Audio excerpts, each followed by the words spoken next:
Hello friends, स्वागत है आप सबका आपका अपना यूट्यूब चैनल अब पढ़ेगा इंडिया में।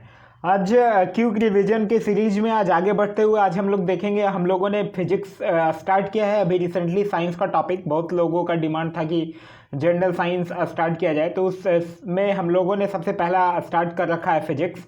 फिजिक्स में इससे पहले हम लोगों ने जनरल जो फिजिक्स के क्वेश्चंस थे, इंट्रोडक्शन ऑफ फिजिक्स से रिलेटेड जितने क्वेश्चंस थे, इंट्रोडक्शन ऑफ साइंस से, उसको देखा थे। आज हम लोग देखेंगे मैकेनिक्स से रिलेटेड कुछ क्वेश्चंस को। तो आइए अब देखते हैं अपने क्वेश्चंस को। आज का जो हमारा पहला क्वेश्चन है वो ये कह रहा है कि धावन मशीन का कार्यकारी सिद्धांत है। तो धावन मशीन का कार्यकारी सिद्धांत है अपकेंद्रीकरण यानी कि सेंट्रीफ्यूगेशन। नेक्स्ट क्वेश्चन है हमारा कि एक लड़की झूले पर बैठी स्थिति में झूला झूल रही है। उस लड़की के खड़े हो जाने पर जो प्रदोल आवर्तकाल है वो क्या हो जाएगा? तो प्रदोल आवर्तकाल जो है वो खड़े हो जाएगी तो कम हो जाएगा। नेक्स्ट क्वेश्चन है हमारा कि साधारण यंत्र किसी व्यक्ति की सहायता करता है। तो साधारण यंत्र जो है वो किसी व्यक्ति को कम बल का प्रयोग करके ही भी उतनी ही मात्रा में काम करने में सहायता प्रदान करता है। नेक्स्ट है हमारा कि एक भू उपग्रह अपने कक्ष में निरंतर गति करता है। यह अपकेंद्र बल के प्रभाव से होता है जो प्राप्त होता है। तो यह पृथ्वी द्वारा उपग्रह पर लगने वाला गुरुत्वाकर्षण से प्राप्त होता है।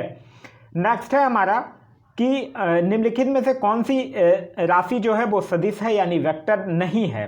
देखिए, वेक्टर और स्केलर दो क्वांटिटियां होती है। अगर हम लोग वेक्टर क्वांटिटी की बात करते हैं तो उसमें डायरेक्शन भी होता है और मैग्नीट्यूड भी होता है, लेकिन स्केलर क्वांटिटी की अगर अदिश राशि की बात करते हैं तो उसमें सिर्फ और सिर्फ क्या होता है? मैग्नीट्यूड होता है, डायरेक्शन नहीं होता है। तो अगर हम लोग विस्थापन यानी डिस्प्लेसमेंट की बात करते हैं तो ये क्या है? वेक्टर है। वेग वेलोसिटी की बात करते हैं तो ये वेक्टर है। बल अगर फोर्स की बात करते हैं तो फोर्स भी वेक्टर है। लेकिन अगर हम वॉल्यूम आयतन की बात करते हैं तो ये वेक्टर नहीं है। तो इस क्वेश्चन का सही आंसर होगा ऑप्शन नंबर डी, आयतन। नेक्स्ट हमारा कि गुरुत्वाकर्षण के सार्वभौमिक नियम का प्रतिपादन किसने किया था? तो गुरुत्वाकर्षण के सार्वभौमिक नियम का प्रतिपादन जो है वो न्यूटन के द्वारा ग्रेविटेशन यूनिवर्सल लॉ का प्रतिपादन किया गया था। नेक्स्ट है हमारा कि कथन ए और कथन आर दिया हुआ है। कथन ए कह रहा है एक पूर्णतः घर्षणहीन पृष्ठ यानी कंप्लीटली फ्रिक्शनलेस सरफेस पर खड़ा एक व्यक्ति सीटी बजाने से अपने को गति में ला सकता है। तो ये बिल्कुल सही है। फिर दूसरा है कि यदि किसी तंत्र पर कोई बाह्य बल क्रियाशील नहीं है तो इसका संवेग एच परिवर्तित नहीं हो सकता। ये भी बिल्कुल सही है। तो इस क्वेश्चन का सही आंसर हो जाएगा ऑप्शन नंबर बी, ए और आर दोनों सही है, और आर जो है वो ए का सही स्पष्टीकरण नहीं है। नेक्स्ट है हमारा कि निम्नलिखित में से कौन सा एक सदिश राशि है? तो यहाँ सदिश राशि पूछ रहा है, तो संवेग यानी मोमेंटम जो होता है वो सदिश राशि होता है। नेक्स्ट है कि किसी लिफ्ट में बैठे हुए व्यक्ति को अपना भार कब अधिक मालूम पड़ेगा? तो जब जो लिफ्ट है वो त्वरित गति से ऊपर जा रही होगी तो उस व्यक्ति को अपना भार अधिक मालूम पड़ेगा। नेक्स्ट है हमारा कि एक व्यक्ति कार में जो विराम में बैठा है, सड़क से कार के चार पहियों में से प्रत्येक पर प्रतिक्रिया आर है। जब कार सीधी समतल सड़क पर चलेगी तो अग्र पहियों में प्रत्येक पर प्रतिक्रिया में क्या परिवर्तन आएगा? तो जो प्रत्येक प्रतिक्रिया की अगर बात करते हैं तो वो आर से कम होगा। तो इस क्वेश्चन का सही आंसर होगा ऑप्शन नंबर बी। नेक्स्ट हमारा कि पेंडुलम घड़ी तीव्र गति से चल सकती है। तो पेंडुलम घड़ी जो है वो शीतकाल में चलेगी, क्योंकि शीतकाल में उसका जो लेंथ है वो बढ़ जाएगा, तो उससे आवर्तकाल क्या हो जाएगा? बढ़ जाएगा। आप लोग एक पढ़े भी होंगे फार्मूला T बराबर 2π√L/g। नेक्स्ट क्वेश्चन है हमारा कि पदार्थ के संवेग यानी मोमेंटम और वेग के अनुपात में से कौन सी भौतिक राशि प्राप्त की जा सकती है? तो ये क्या प्राप्त किया जा सकता है? ये द्रव्यमान यानी कि मास प्राप्त किया जा सकता है। नेक्स्ट है हमारा कि सड़क पर चलने की अपेक्षा बर्फ पर चलना कठिन है, क्यों कठिन है? क्योंकि बर्फ में सड़क की अपेक्षा जो घर्षण है वो कम होता है। नेक्स्ट है हमारा कि यदि किसी घन के आयतन और पृष्ठ क्षेत्रफल को निरूपित करने वाली संख्याएं समान हो तो उस घन के किनारे की लंबाई के माप में इकाई क्या होगी? तो वो होगा 6। नेक्स्ट है हमारा लोलक घड़ियां गर्मियों में क्यों सुस्त हो जाती है? तो गर्मियों में इसलिए सुस्त हो जाती है क्योंकि उसकी लंबाई जो है वो बढ़ जाती है, जिससे इकाई दोलन में जो लगने वाला जो समय होता है वो भी बढ़ जाता है। नेक्स्ट है हमारा निम्नलिखित कथनों पर विचार कीजिए। एक सामान्य दोलक का दोलन चल रहा है, ऐसे में जब गोला माध्य स्थान से गुजरता है तो त्वरण शून्य होता है। बिल्कुल सही है। हर आवर्तन में गोलक 2 बार किसी एक निर्दिष्ट वेग को प्राप्त करता है। यह भी बिल्कुल सही है। फिर कह रहा है दोलन के दौरान जब गोला चरम स्थिति पर पहुंचता है तो उसकी गति और त्वरण दोनों शून्य हो जाते हैं। ये गलत है। कह रहा समान दोलन का दोलक का जो दोलन है वो आयाम समय के साथ कम हो जाता है, तो ये भी सही है। तो इस क्वेश्चन का सही आंसर होगा ऑप्शन नंबर सी, 1, 2 और 4 सही है। नेक्स्ट हमारा कि पृथ्वी का पलायन वेग क्या है, यानी एस्केप वेलोसिटी कर रहा है। पृथ्वी का एस्केप वेलोसिटी है 11.2 किलोमीटर पर सेकेंड। नेक्स्ट हमारा कि बल गुणनफल है, तो बल की अगर बात करते हैं तो F बराबर m में, यानी कि त्वरण और द्रव्यमान का। नेक्स्ट क्वेश्चन है हमारा कि अगर किसी वस्तु को 8 किलोमीटर प्रति सेकंड की वेग से अंतरिक्ष में फेंका जाएगा तो क्या होगा। तो अगर किसी वस्तु को 8 किलोमीटर के स्पीड से फेंका जाएगा तो वो पृथ्वी पर वापस आ जाएगी। नेक्स्ट है हमारा कि निम्न कथनों पर विचार कीजिए। एक तीक्ष्ण वृत्ताकार पथ पर तीव्र गति से जाता हुआ 4 पहियों वाला वाहन, तो 4 पहियों वाला वाहन क्या होगा, बाहरी पहियों पर उल्टेगा, नहीं गलत है, क्योंकि वो अंदर की पहियों पर उल्टेगा, तो ये सही है। फिर कह रहा बाहर की तरफ फिसलेगा, ये बिल्कुल सही है, और अंदर की तरफ फिसलेगा नहीं, बाहर की तरफ फिसलेगा और अंदर की पहियों पर उल्टेगा। तो इस क्वेश्चन का जो सही आंसर होगा वो हो जाएगा ऑप्शन नंबर सी, 2 और 3। नेक्स्ट है हमारा कि एक ट्रक, एक कार और एक मोटरसाइकिल की गतिज ऊर्जाएं समान है। यदि समान अवरोधक बल लगाया जाए तो वो क्रमशः x, y और z की दूरी पर रुकेंगे। अगर समान अवरोधक और समान गतिज ऊर्जा भी है तो x बराबर y बराबर z होना चाहिए। नेक्स्ट है हमारा कि ऊर्जा संरक्षण का आशय क्या है, तो ऊर्जा संरक्षण का आशय क्या है, यानी law of conservation of energy क्या कहता है कि energy can neither be created nor be destroyed, it can change it's form from one into another. मतलब ऊर्जा का ना ही तो सृजन हो सकता है और ना ही सिर्फ इसका विनाश हो सकता है, ये सिर्फ अपना स्वरूप बदल सकता है। नेक्स्ट है हमारा कि तेल से अंशतः भरा हुआ एक टैंकर समतल सड़क पर आगे की ओर एक समान त्वरण से जा रहा है, तो तेल का मुक्त पृष्ठ क्या होगा, तो तेल का जो मुक्त पृष्ठ जो होगा वो पैराबोलिक शेप ले लेगा, यानी परवलयी वक्र का आकार ले लेगा। नेक्स्ट हमारा कि मानव शरीर का भार होता है, तो मानव शरीर का भार की अगर हम लोग बात करेंगे तो ये ध्रुवों पर अधिकतम होगा, क्योंकि ध्रुवों पर जी का जो मान होता है वो मैक्सिमम होगा। तो जब जी का मान मैक्सिमम होगा तो वेट भी क्या होगा, सबसे ज़्यादा होगा। नेक्स्ट हमारा कि लोलक की कालावधि, तो लोलक का जो टाइम पीरियड है पेंडुलम का वो डिपेंड करता है लंबाई पे, क्योंकि आप लोगों ने एक फार्मूला पढ़ा है T बराबर 2π√L/g। नेक्स्ट हमारा कि किसी पिंड व वस्तु का भार, तो किसी पिंड व वस्तु का जो भार है वो अभी हम लोगों ने देखा कि ध्रुवों पर सर्वाधिक होता है। नेक्स्ट हमारा कि हवा में लोहे और लकड़ी की समान भार की गेंद को अगर समान ऊंचाई से गिराने पर क्या होगा, तो लकड़ी की जो गेंद है वो बाद में गिरेगी। यहाँ क्वेश्चन ध्यान से पढ़िएगा, यहाँ बोल रहा है हवा में, अगर यही निर्वात में पूछता तब अलग होता, लेकिन यहाँ पूछ रहा है हवा में, तो लकड़ी की जो गेंद है वो बाद में गिरेगी। नेक्स्ट है हमारा कि लकड़ी, लोहे व मोम के समान आकार के टुकड़े को समान ऊंचाई से पृथ्वी पर गिराया जाता है, तो कौन सा टुकड़ा सर्वप्रथम पृथ्वी के सतह पर पहुंचेगा, तो सभी जो है वो साथ पहुंचेंगे। नेक्स्ट है हमारा कि जब कोई वस्तु ऊपर से गिराई जाती है तो उसका भार रहता है, तो जब कोई वस्तु ऊपर से गिराई जाती है तो उसका जो भार रहता है वो अपरिवर्तित रहता है। नेक्स्ट हमारा अंतरिक्ष यात्री निर्वात में सीधे खड़े नहीं रह सकते, क्योंकि, तो अंतरिक्ष यात्री निर्वात में सीधे खड़े नहीं रह सकते क्योंकि वहाँ जो ग्रेविटेशनल फोर्स है वो नहीं होता है, गुरुत्व नहीं होता है। नेक्स्ट हमारा कि यदि पृथ्वी का द्रव्यमान वही रहे और त्रिज्या 1% से कम हो जाए तब पृथ्वी के ताल पर जी का मान क्या होगा, तो त्रिज्या अगर 1% से कम होगा तो जी का जो मान होगा वो 2% बढ़ जाएगा। नेक्स्ट हमारा कि एक वस्तु का पृथ्वी पर द्रव्यमान 100 kg है और अगर चंद्रमा पर गुरुत्व जनित त्वरण इतना है तो चंद्रमा पर वस्तु का द्रव्यमान होगा। देखिए यहाँ बात कर रहा है द्रव्यमान का, द्रव्यमान को जी से कोई लेना देना नहीं है, द्रव्यमान जो है वो कांस्टेंट क्वांटिटी है। अगर वेट की बात करता तब वेट जो है वो जी पे डिपेंड करता है, मास है कांस्टेंट है, वेट जो है वो चेंज होता है अकॉर्डिंग टू वैल्यू ऑफ जी। तो इस क्वेश्चन का जो सही आंसर होगा वो हो जाएगा 100 किलोग्राम ही, क्योंकि यहाँ बात द्रव्यमान की कर रहा है। नेक्स्ट है कि निम्नलिखित में से किसने न्यूटन से पूर्व ही बता दिया था कि सभी वस्तुएं जो है वो पृथ्वी की ओर गुरुत्वाकर्षक होती है, तो ये ब्रह्मगुप्त के द्वारा बताया गया था। नेक्स्ट हमारा कि पीसा की झुकी हुई मीनार गिर नहीं जाती है, क्योंकि जो गुरुत्वाकर्षण केंद्र से जाने वाली ऊर्ध्वाधर लाइन है वो तल के अंदर रहती है। नेक्स्ट हमारा कि भारहीनता होता है, तो भारहीनता जो होता है वो मतलब गुरुत्वाकर्षण की जो शून्य स्थिति होती है वो भार होता है। नेक्स्ट है हमारा कि विनाशकारी भूकंप के गुरुत्व के कारण त्वरण होगा, तो विनाशकारी भूकंप के गुरुत्व के कारण जो त्वरण होगा वो 980 सेंटीमीटर पर सेकंड स्क्वायर से ज़्यादा होगा। नेक्स्ट है हमारा कि दो उपग्रह पृथ्वी के इर्द गिर्द एक ही वित्तीय कक्षा में गतिशील से कौन सा एक ये क्वेश्चन कट रहा है यहाँ पे। दो उपग्रह पृथ्वी के इर्द गिर्द एक ही वृत्त कक्षा में गतिशील है, निम्नलिखित में से कौन सा एक सही है, तो अगर एक ही वृत्तीय कक्षा में गतिशील है तो क्या होगा, उपग्रहों की जो चाल होगी वो समान होगी। तो इस क्वेश्चन का सही आंसर होगा ऑप्शन नंबर बी। नेक्स्ट है हमारा कि एक अंतरिक्ष यात्री को एक अंतरिक्ष यान में पृथ्वी की परिक्रमा करते समय अनुभव होता है तो वो उसे भारहीनता का अनुभव होगा।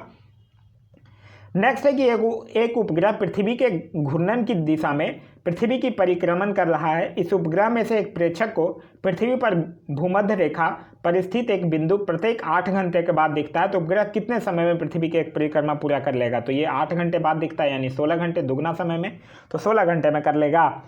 नेक्स्ट है हमारा कि कथन कह रहा है कि कृत्रिम उपग्रह जो होता है वो हमेशा पृथ्वी दिशा में छोड़े जाते हैं तो ये बिल्कुल सही है। फिर कह रहा है पृथ्वी पूर्व से पश्चिम की ओर चक्कर लगाती है और इसलिए उपग्रह को निकास वेग मिल जाता है तो ये गलत है। तो इस क्वेश्चन का सही आंसर हो जाएगा ए सत्य है किंतु आर जो है वो असत्य है। नेक्स्ट हमारा कि दूर संचारण प्रसारण हेतु प्रयुक्त उपग्रहों को भू अपगामी कक्षा में रखा जाता है। एक उपग्रह ऐसी कक्षा में तब होता है जब, तो कब होता है, जब कक्षा भूतल कालिक होती है, बिल्कुल सही है। कक्षा वृत्ताकार होती है, सही है। कक्षा पृथ्वी की भूमध्य रेखा के समतलन होती है, ये भी सही है। कक्षा 236 किलोमीटर की तुंगता पर होती है, ये गलत है। तो इस क्वेश्चन का सही आंसर होगा ऑप्शन नंबर ए, केवल 1, 2 और 3 सही है। नेक्स्ट हमारा कि पृथ्वी के परित परिक्रमा कर रहा कृत्रिम उपग्रह इसलिए पृथ्वी पर नहीं गिरता है क्योंकि पृथ्वी का जो आकर्षण है वो उसकी गति के लिए आवश्यक त्वरण प्रदान करता है। तो इस क्वेश्चन का सही आंसर है ऑप्शन नंबर डी। नेक्स्ट है हमारा कि पत्थर को ठोकर मारने से व्यक्ति को चोट लगने का कारण क्या है। तो पत्थर को ठोकर मारने से जो व्यक्ति को चोट लगने का जो कारण है वो प्रतिक्रिया है। आपने पढ़ा होगा Newton's third law of motion, वो कहता है कि every action has equal and opposite reaction. Next है हमारा कि निम्न में से कौन सा आभासी बल है यानी कि अपेरेंट फोर्स है। तो अपकेंद्रीय बल जो है वो क्या है, अपेरेंट फोर्स है। तो इस क्वेश्चन का सही आंसर होगा ऑप्शन नंबर सी। नेक्स्ट है कि पनडुब्बियां पानी में चलती हैं, उनके इंजनों में निम्नलिखित में से किस ईंधन का प्रयोग किया जाता है। तो उनके इंजनों में डीजल का प्रयोग किया जाता है। तो इस क्वेश्चन का सही आंसर होगा ऑप्शन नंबर बी। नेक्स्ट हमारा कि दूध को मथने पर क्रीम अलग हो जाती है, इसका कारण क्या है। तो इसका कारण है सेंट्रीफ्यूगल फोर्स यानी अपकेंद्रीय बल। तो इस क्वेश्चन का सही आंसर होगा ऑप्शन नंबर सी। नेक्स्ट हमारा न्यूटन का पहला गति नियम संकल्पना देता है। तो न्यूटन का जो पहला गति नियम है वो इनर्शिया के बारे में यानी जड़त्व के बारे में। नेक्स्ट है हमारा कि अधिक द्रव्यमान वाली एक क्रिकेट बॉल और एक टेनिस बॉल को समान वेग से फेंका जाता है। यदि उन्हें रोका जाए तो क्रिकेट बॉल के लिए निम्नलिखित में से किसकी आवश्यकता पड़ेगी। तो क्रिकेट बॉल के लिए क्या होगा, अधिक बल की आवश्यकता पड़ेगी। तो इस क्वेश्चन का सही आंसर होगा ऑप्शन नंबर ए। नेक्स्ट हमारा कि घड़ी की कुंडलिक कमानी में ऊर्जा स्थित होती है। तो घड़ी की कुंडलिक कमानी में स्थितिज ऊर्जा होती है। नेक्स्ट कह रहा है कि नीचे दिए गए वेग समय ग्राफ है, वेग समय ग्राफ का कौन सा भाग शून्य त्वरण मंदन को प्रदर्शित करेगा। तो शून्य त्वरण को कौन प्रदर्शित करेगा, ये जो बीसी वाला जो पार्ट है यही तो शून्य त्वरण को प्रदर्शित करेगा। तो इस क्वेश्चन का सही आंसर होगा option number B, BC. Next हमारा कि यदि किसी वस्तु का वेग जो है वो 3 गुना बढ़ा दिया जाए तो इसकी गतिज ऊर्जा हो जाएगी। तो देखिए काइनेटिक एनर्जी का एक फार्मूला है हाफ mv²। तो यहाँ भी क्या है, स्क्वायर के टर्म में है। तो अगर वेलोसिटी को आप जितना बढ़ाइएगा काइनेटिक एनर्जी इसके स्क्वायर के प्रोपोर्शन में बढ़ेगा। तो इस क्वेश्चन का जो सही आंसर होगा वो हो जाएगा ऑप्शन नंबर सी, 9 गुना बढ़ेगा। नेक्स्ट हमारा निम्नलिखित में से कौन सा ऊर्जा का प्राकृतिक स्रोत नहीं है। तो ऊर्जा का प्राकृतिक स्रोत विद्युत ही नहीं है, लकड़ी, कोयला और सूर्य ये सब तो प्राकृतिक स्रोत है। तो इस क्वेश्चन का सही आंसर ऑप्शन नंबर ए।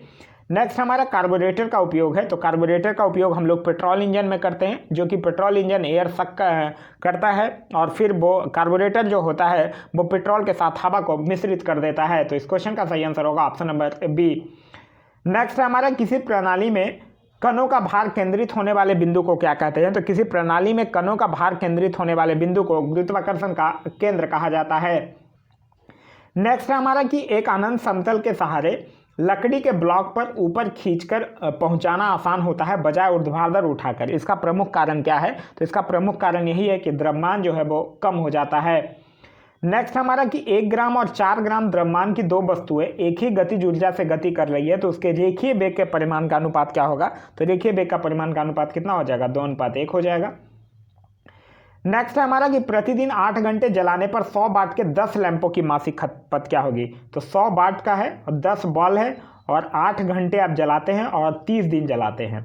तो इसको आप सॉल्व कीजिएगा तो किलो वाट में आएगा और वो फिर यूनिट में कन्वर्ट हो जाएगा तो 240 यूनिट आएगा। नेक्स्ट है हमारा कि एक बल 0.5 किलोग्राम के पिंड में 10 मीटर पर सेकंड स्क्वायर का त्वरण उत्पन्न करता है, तो बल का मान क्या होगा। तो देखिए बल का मान F बराबर ए में पढ़े हैं आप लोग, तो बल का मान क्या हो जाएगा, 5 न्यूटन हो जाएगा। तो इस क्वेश्चन का सही आंसर होगा ऑप्शन नंबर ए।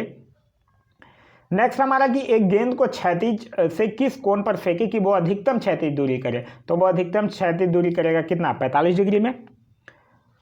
नेक्स्ट है हमारा कि तुल्यकाली उपग्रह के परिक्रमण की अवधि होती है, तो तुल्यकाली उपग्रह के परिक्रमण की अवधि होती है 24 घंटे। एक क्वेश्चन है, कह रहा है कि नितिन सवेरे सवेरे गंगा नदी में स्नान कर रहा था, अचानक वो तैरने लगा। नितिन पानी में तैरता है, यह गति के किस सिद्धांत को सत्यापित करता है, तो ये गति के तृतीय सिद्धांत को सत्यापित करता है। तो इस क्वेश्चन का सही आंसर होगा ऑप्शन नंबर सी। नेक्स्ट हमारा आकाश में उड़ते पक्षी में होता है, तो आकाश में उड़ते पक्षी में होता है दोनों होता है, गति शक्ति भी होता है और स्थिति शक्ति भी होता है। तो इस क्वेश्चन का सही आंसर होगा ऑप्शन नंबर डी। नेक्स्ट है कि किसी उपग्रह में किसी अंतरिक्ष यात्री द्वारा गिराया गया चम्मच, तो किसी उपग्रह में किसी अंतरिक्ष यात्री के द्वारा अगर चम्मच गिराया जाता है तो उपग्रह की गति का अनुसरण करता रहेगा। तो इस क्वेश्चन का सही आंसर होगा ऑप्शन नंबर सी।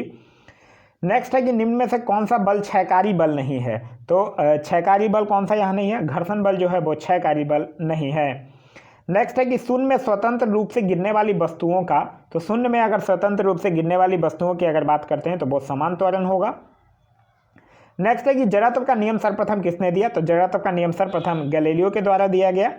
नेक्स्ट है कि न्यूटन के गति के प्रथम नियम से किस राशि की परिभाषा मिलती है, तो न्यूटन के प्रथम गति से बल का परिभाषा मिलता है। नेक्स्ट हमारा कि एक वाट घंटा बराबर क्या होगा, तो एक वाट घंटा बराबर 3.6 × 10⁻³ जूल। नेक्स्ट हमारा कि कोई वस्तु अधिकतम भारशील हो जाती है, तो कोई वस्तु अधिकतम भारशील जो है वो निर्वात में वैक्यूम में हो जाएगी। नेक्स्ट है कि विद्युत मोटर में विद्युत ऊर्जा किस ऊर्जा में रूपांतरित होती है, तो विद्युत मोटर में विद्युत ऊर्जा जो है वो मैकेनिकल एनर्जी यानी यांत्रिक ऊर्जा में रूपांतरित होती है। नेक्स्ट हमारा कि कार के स्टीयरिंग में शामिल है, तो कार के स्टीयरिंग की अगर बात करते हैं तो उसमें बलों का एक युग्म शामिल है जो कि विपरीत दिशाओं में तथा उसी रेखा पर कार्य करता है। नेक्स्ट हमारा कि ग्रहों की चाल से संबंधित नियम किसने दिया था, तो केपलर ने दिया था। नेक्स्ट है कि शुष्क बैटरी सेल में कौन सी ऊर्जा होती है, तो शुष्क बैटरी सेल में रासायनिक ऊर्जा होती है। नेक्स्ट है कि किसी रॉकेट को पृथ्वी से पलायन के लिए न्यूनतम कितनी गति दी जाती है, तो न्यूनतम कितनी होनी चाहिए, एस्केप वेलोसिटी 11.2 किलोमीटर पर सेकेंड। नेक्स्ट है कि यदि किसी गेंद को ऊर्ध्वाधर रूप से ऊपर फेंका जाए तो गुरुत्वीय त्वरण क्या होगा, तो गुरुत्वीय त्वरण जो होगा वो गेंद की गति की विपरीत दिशा में होगा। तो इस क्वेश्चन का सही आंसर होगा ऑप्शन नंबर ए।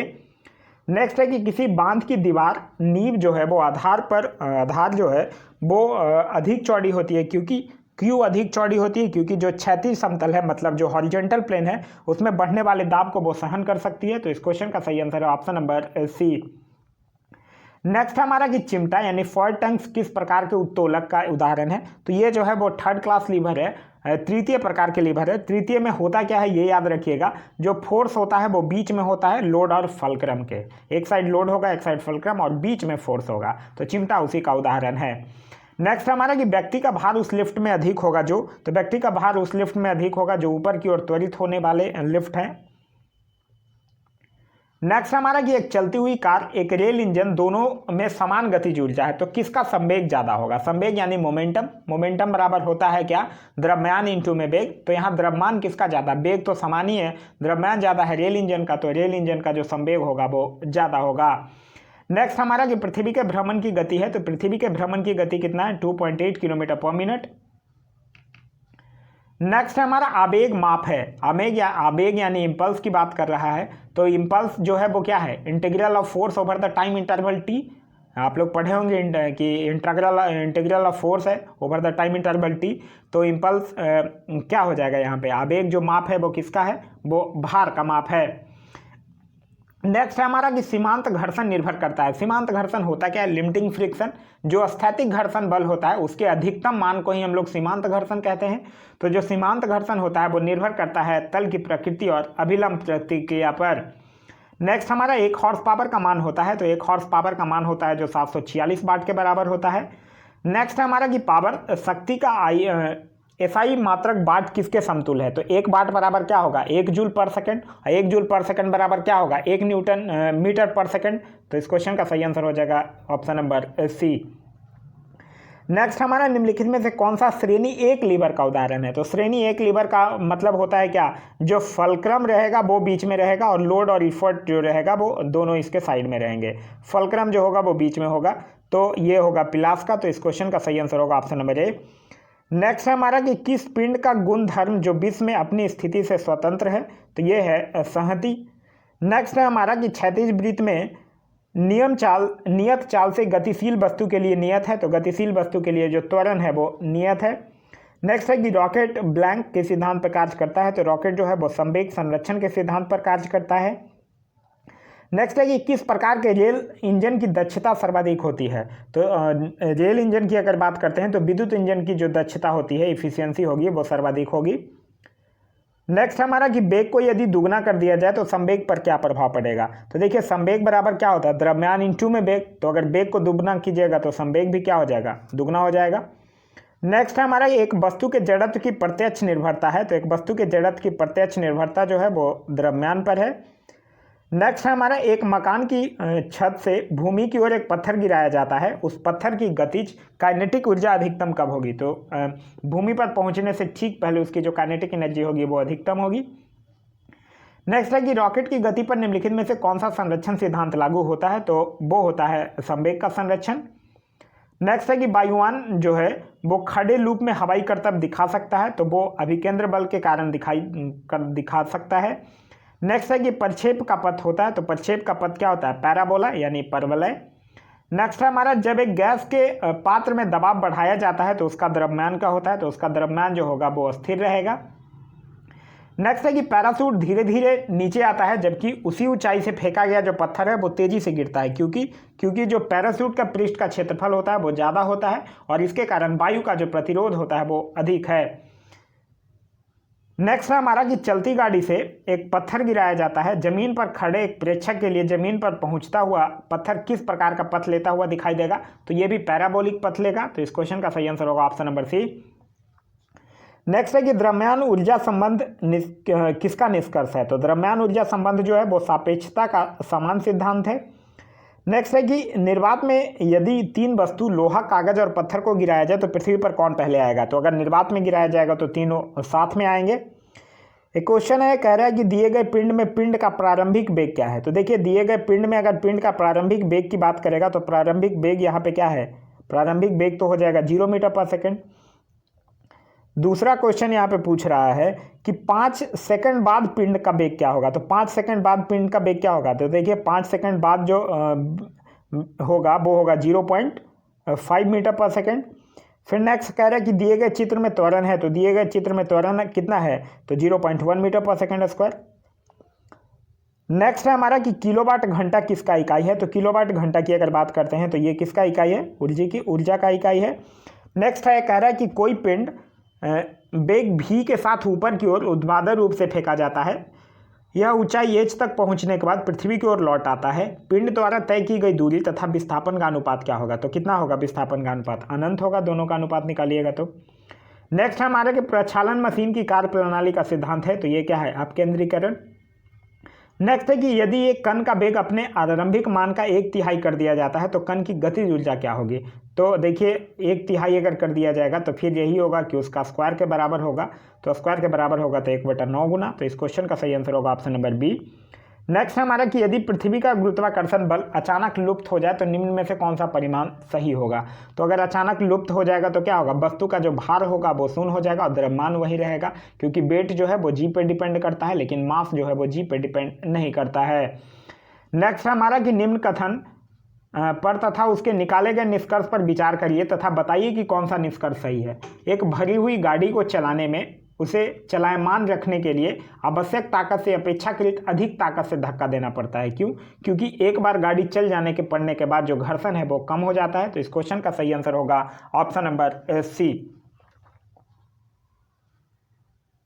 तो ये था हमारा आज का वीडियो आप लोगों को कैसा लगा कमेंट करके जरूर बताइएगा। साथ ही साथ इस वीडियो से कुछ सीखने के लिए मिला तो एक लाइक जरूर कर दीजिएगा। Thanks for watching.